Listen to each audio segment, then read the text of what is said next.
Have you ever trusted someone who turned out to be lying about everything, being pulled into a group, cut off from everyone else, watching people believe things that don't feel real? These are disturbing Reddit stories about cults. Enjoy. For those of you that escaped cults, what was your I need to get the fuck out story? I didn't escape so much as avoid a cult, but I'll answer. When I met Julie, she and I were both young, college-age students. She was a little bit spacey, a little new agey, but hey, it's Maui, it's hard to find anyone here that isn't. And despite that, she seemed smarter about it than most people, even about most skeptics I've known. She used to do some meditation and had some little Hindu deity images and stuff. And she explained to me in sort of an embarrassed way early on that she didn't really believe in the stuff and felt silly about it, but she felt like the meditation helped her and that the trappings of the belief system helped her to keep it up. Sort of in the same way that runners having a morning routine helps them to get out the door for that morning run every day. Her routine helped her to keep up this habit that she found helpful. Now, the fact that I'm describing all this in past tense means you're seeing it with wonderful clarity that hindsight brings, but at the time, the craziness of her beliefs were completely shrouded. We transferred off island to a different university together. We moved across the country and back together, and we lived together for another 6 years after that. 11 years together in total, before I found out that she was in a cult, and had been since before I met her. I won't say there weren't any red flags. She could be remarkably stubborn about some surprisingly odd things. The one that jumps to mind immediately was when some radio show brought up the issue of human cloning, and she insisted that there was no reason ever to do it. I disagreed, and said that it could have medical benefits that didn't simply result in organ harvesting from a captive living host or something horror movie-esque like that, and she insisted that she would never see it as worthwhile, no matter what. Just weird stuff like that, with no context. During our time together, I wound up working at a hardware store to pay bills, and injured my right eye in such a way that I have permanent double vision. It has become a struggle in my life, but it's one I work around and try to make the best of. One night, at about 3:30 a.m., I woke up in my dark bedroom with something warm on my face and the sound of chanting. Not like demonic growly chanting like you hear in the movies. It sounded closer to someone trying to sing along the falsetto part of an 80s song on their headphones, where you just hear their awkward voice and not the music that goes along with it or the tune that they're trying to match. It was Julie, and she had her hand on my face, chanting an invocation to the medicine Buddha. Yes, the medicine Buddha.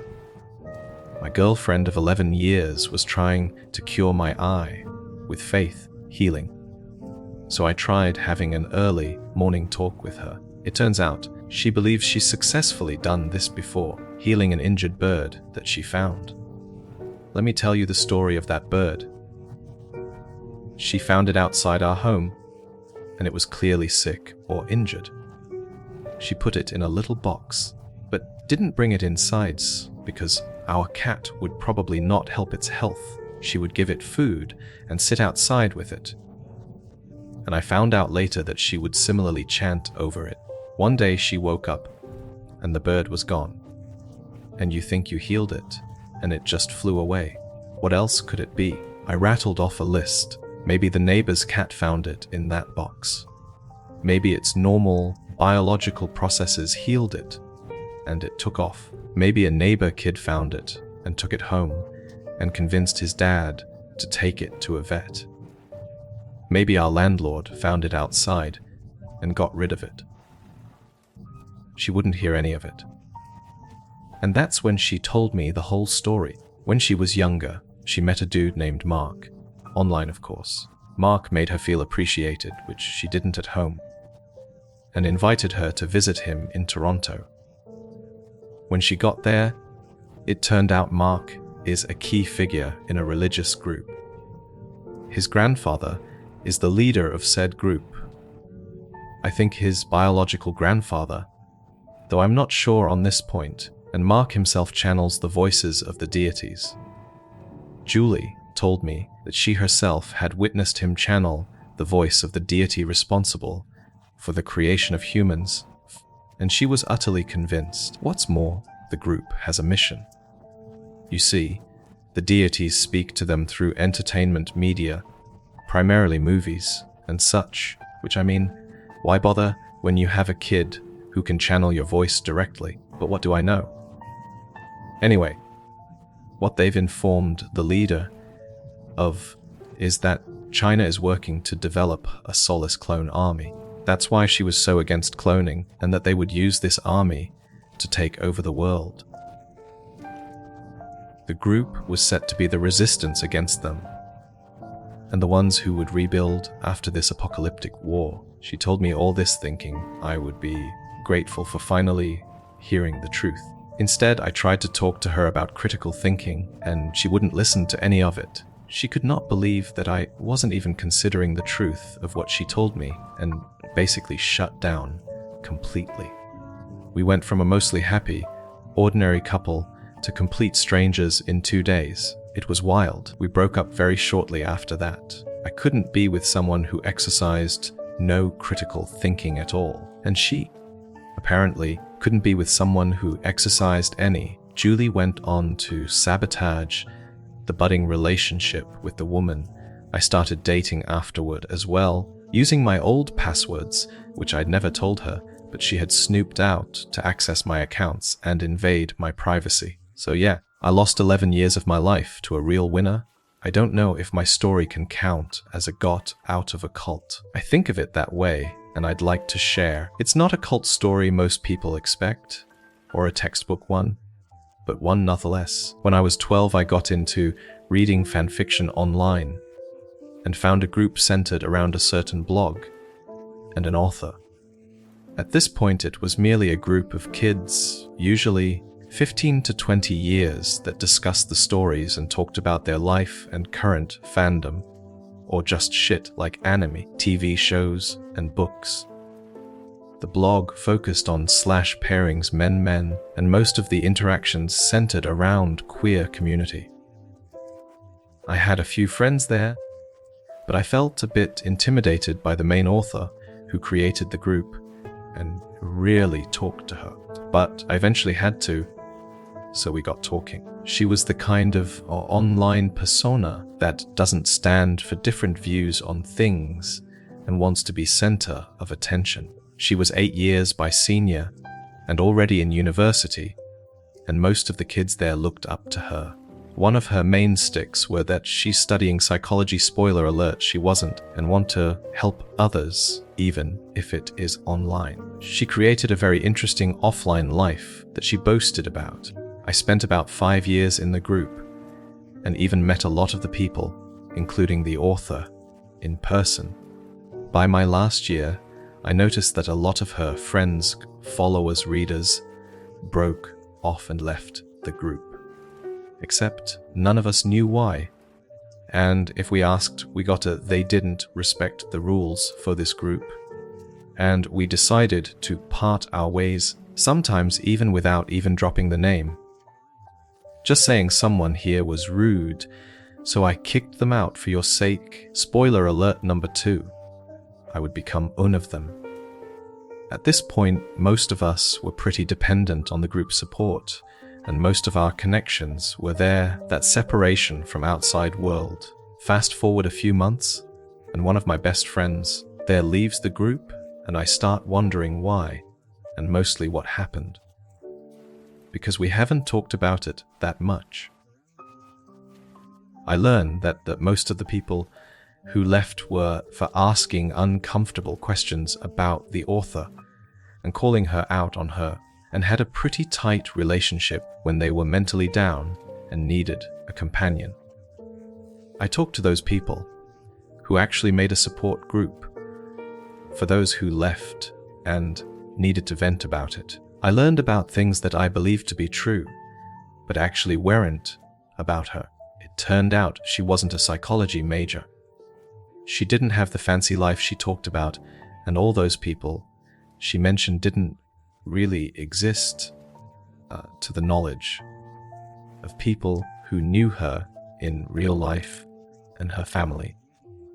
Turned out she lived with her mother, who supported her financially, and the only truth was that she had a cat. It doesn't feel like much when I write it now, but the psychology things was so big, and it still is. None should be pretending to be or to study to become a healthcare professional. She hurt a lot of people by doing this, including me. Years later, I observed behaviors I know come from her guidance in the group. I'm convinced she's a compulsive liar and a sociopath. But I can't say if she was aware of doing this to people or if she actually believed it all. That summer, I met one of my oldest friends from that group S, and those who made me start talking to the main girl in the first place, and I shared my thoughts with her. Nothing really happened, but I found myself kicked out of the group without a word in about a week. I was mostly upset about knowing that my friend basically sold me out and shared something I thought was between us. Me confronting her turned into a screaming match over FB chat that just completely got the filter off my eyes, and I realized how much worse it actually is. The author had my friend convinced she was the love of her life, and that she's the only proper friend of hers. To cite, she's not only my lover, the only love of my life, the person I'd die for, my teacher, and the reason why I'm not dead yet, but also my therapist. It's something I keep replaying in my head, and even now, years after, I can't actually believe in anyone, especially considering this girl ended up studying psychology herself, and apparently stayed with the author for several more years before she got out. That was the time I knew I never wanted to have anything to do with them anymore. That it would be better and easier to leave it all behind, and if some people wanted to keep talking to me, they would, and if they didn't, I wouldn't be able to convince them. I remember thinking that I for sure wasn't as deep as some other people, because I got over it pretty quickly. But over time I learned that a lot of that time stayed with me in behavioral patterns, by character, and in the way I treat relationships, both platonic and romantic. What's dangerous about it is that it takes time and reflection to realize it was a cult, and that the targeted audience were our young kids who feel alone in the world and seek company and someone who understands them. With some reflection, I can say that it was a cult of personality, and that I was just a way for the cult leader to feel better and to make herself into an indispensable figure in my life. For what real reason, I don't know, because she wouldn't gain any prestige, money or power by it anyway, considering everything was online. Former cult members or friends of cult members of Reddit, what is your creepiest, scariest, or most disturbing story, and is that what made you leave? Yes, I've been part of a cult. I may as well tell you the story from the top. Cast your minds back to a time when you were 18, just out of A-levels, or just finishing them, and looking forward to dealing with life. Like many of my peers, I got it into my head that I wanted to go abroad and do development work. I found an organization via a newspaper advert, signed up at the recruitment weekend in Hull, and then straight after my last exam I jetted off to Denmark to train to do what I wanted to do for 6 months. The basic idea was that I would train in Denmark, then head out to Africa to do stuff like building toilets, educating people about AIDS, general well-meaning stuff. You get the idea? Well, the first mistake happened when I arrived, that is, because they forgot I was arriving. I was sat in the bloody airport for 3 hours before thinking, screw it, and got a taxi to where I was staying, making sure I charged it to the company. Anyways, about a month in, we were all put to work to clean up the school where we went to train. Myself and a friend were working on the library, and I happened on a book with a very interesting title, The History of North Korea. I read it and had a laugh. It was essentially some very weak propaganda from our friends in Asia, and then I threw it out, thinking nothing of it. Another interesting occurrence was when the school decided to have a sing-along session. Fine and dandy. But we decided not to go because we had plans of our own, mainly involving lounging around and doing nothing. One of the teachers basically busted in and ordered us out. She seemed most put out when I stayed where it was. I don't think she was equipped to deal with a narky English teenager who wasn't in a mood to put up with bullshit. The final straw came when I found a website called Tivendalert. Have a look around. I think it's still out there, and noticed several odd things about this supposed charity I had signed up with. First of all, there had recently been a police raid at their headquarters. Secondly, there were allegations of money laundering, tax evasion, false accounting, brainwashing, and best of all, gun running, not forgetting wage slavery and shoddy treatment of its workers. So, not liking what I was reading, I emailed the link to my dad, who was a journalist at the time. He emailed back saying it's real, get out of there. Oh crap. Anyways, I started to email the creator of the website in order to formulate an escape plan. The only problem was, what was meant to be a private email was posted on the website, which was monitored by the lovely people I was working with. Here's where the story gets interesting. We were just about to go on an outward-bound weekend when I was pulled off the bus regarding the email that had been sent. I was put in an office, on my own, with a large pissed-off Danish man, oddly enough called Ren. He couldn't understand why I wasn't afraid of him. Could have been something to do with the lock knife which I had on my person should he try anything. So, after an hour or so of him trying to intimidate me and me making a fool out of him, he tells me to leave the office. Here's the fun part. I get in contact with my mum over mess, and she actually phoned up this guy and threatened him with coming over there herself with a press pack and making life very difficult if he didn't pay for a flight home and put me on the plane. Suffice it to say, I got the plane on the tacit understanding I wouldn't contact the media, which I did the very next day. As a postscript to this, the leader of this cult is now on trial, the place where I was staying has closed, and the whole organization seems thoroughly tits up. And that's the story of how I managed to screw over a Danish cult. I was raised Catholic. I don't care if that's edgy or not, it's how I feel. I lived in an old town with old people who had old customs. It was relatively boring and repetitive, but I didn't mind my religion when I was young. This story might not be nearly as creepy as some below, but it was surreal and very creepy for me at the time. Apologies in advance for wall of text, but I've never talked about this story before, except to my mom, and my fingers be flowing. It has to be close to 20 years ago. My aunt invited the extended family to be part of what was called a novena ceremony. That's what my aunt called it. So it might not be the official name. Apparently, you can rent a statue of the Virgin Mary that has some special significance. It was probably billed as being very old or cried blood or something. I can't recall what the distinction was. My family, minus my dad, showed up in the evening and my cousins were all there, so it was pretty normal at first food, messing around and talking, when we were later called to the living room. I remember there were a lot of people there, some whom I didn't recognize. Along with the statue, there were a couple delegates from the church I can only assume present, and someone who I recall was the owner of the idol. She was a rotund woman with red cheeks and was very nice, but didn't take part in any of the rituals or anything. The priest, again, I assume he was, so I'll call him that from now on, was the person who led most of the evening, and he had an assistant. The priest was fairly nondescript, chubby, with grey thinning hair and glasses. He wasn't wearing traditional Catholic garb or anything. The priest explained what we would be doing, that it would be time-consuming and slow, but everyone would get a turn. Almost all the lights were off. It was very quiet. It felt somber, and very weird to me. I had no idea what was going on as I was pretty young, maybe 12 or so. In hindsight, my mom didn't prepare me well for any of this. She felt really badly about it later in life, as neither of us are religious anymore.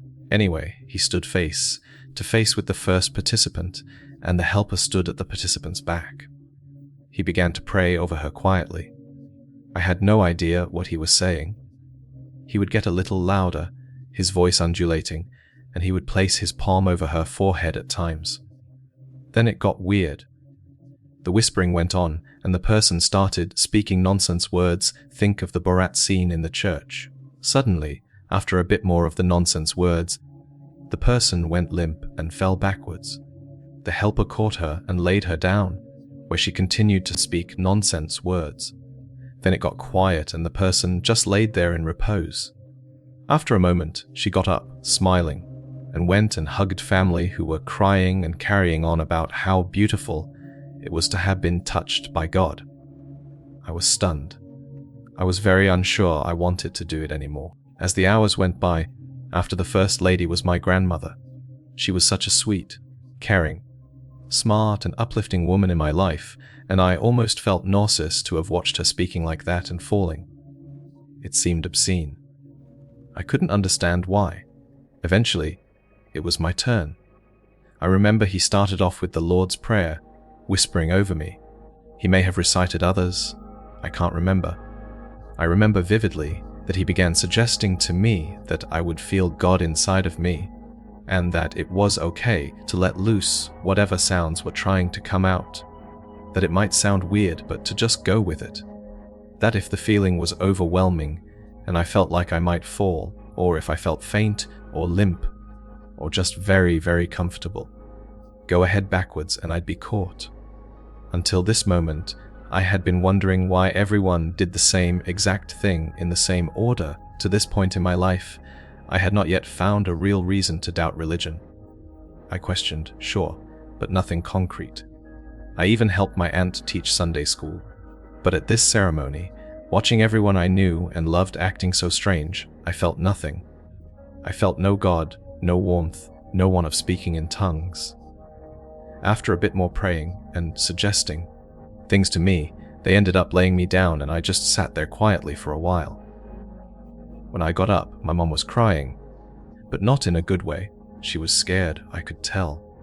Later, when we talked about it, she said she had the most horrifying feeling as she watched me go limp.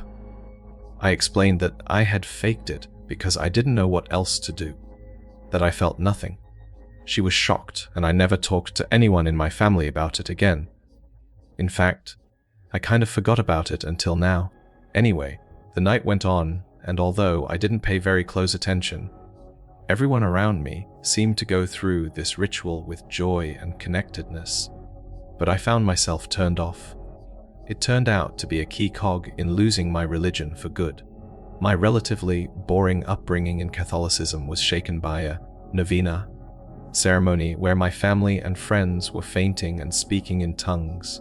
I was part of a fundamentalist Christian cult known as ATIBLP. Recent scandals have hit the news about the cult leader Bill Gothard, when over 50 women came forward with allegations that he sexually harassed them. But that's only scratching the surface. Let me tell you my scariest experience. And just keep in mind, I'm far from the only one. First off, throughout my childhood, my father and sisters abused me sexually. Since the cult taught a strict familial hierarchy, with the father being top dog, then mother, then children in order of birth, as the youngest I was bottom of the totem pole. My father would twist Bible verses to justify rape, death threats, and more. Because ATI is a homeschool cult, it was really handy to cover up the abuse from any prying eyes.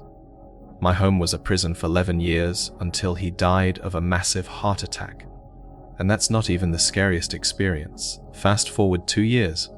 I'm 13 with a mother who's frantically fixated on me being a troubled child because 1. I dared resist my father's advances and argue against the abuse I was suffering, gaining me the reputation of rebellious. 2. I'm severely depressed because I'm a freaking rape victim and depression is considered sin. and 3. I asked too many questions as to why we believed the things we believed. You don't ask questions, needless to say. So she calls some cult members here and there, pulls some strings, and long story short, she gets me placed in a secretive program called the Log Cabin Program. They tell her very little details about it, and she tells me even less. All I know is I'm about to move to Oklahoma for a while to be fixed by nice counselors because I'm a dirty sinner. Wednesday, July 11th, 2001. I'm dropped off at a locked down compound in the middle of nowhere near Skiatook, Oklahoma, called Eagle Springs Training Center. They pose as a residential childcare facility for appearances' sake. This means my mother literally signs over custody of me, her own child, to a bunch of strangers in a compound in the middle of nowhere, and leaves me there and goes back home far away. They assure her I'm in good hands. For the next 2 years I am tortured, brainwashed, starved, sleep-deprived, threatened with a shotgun, punished, humiliated, interrogated, and terrorized. I lose 40 pounds in the first month or 2. They take me off my medications believing it is wrong to take them cold turkey. I exhibit severe symptoms of withdrawal and they go ignored. I am worked grueling hours, sent on aimless hikes and marches, scrubbing floors on my hands and knees until my knuckles are cracked and bleeding from the bleach, punished with hard labor until I'm near fainting. They had fun coming up with new and strange punishments. This implies that it is deserved, when in fact they are instructed specifically to break their students will whatever it takes. One was a forced vow of silence. You were told never to speak for days or weeks on end. If you do, you are punished further. I was given tasks designed to fail, for example. Extremely short time limits on difficult tasks in order to be punished and humiliated. I was forced to grovel and confess humiliating sins existent and none in front of the 30 or so members in the compound.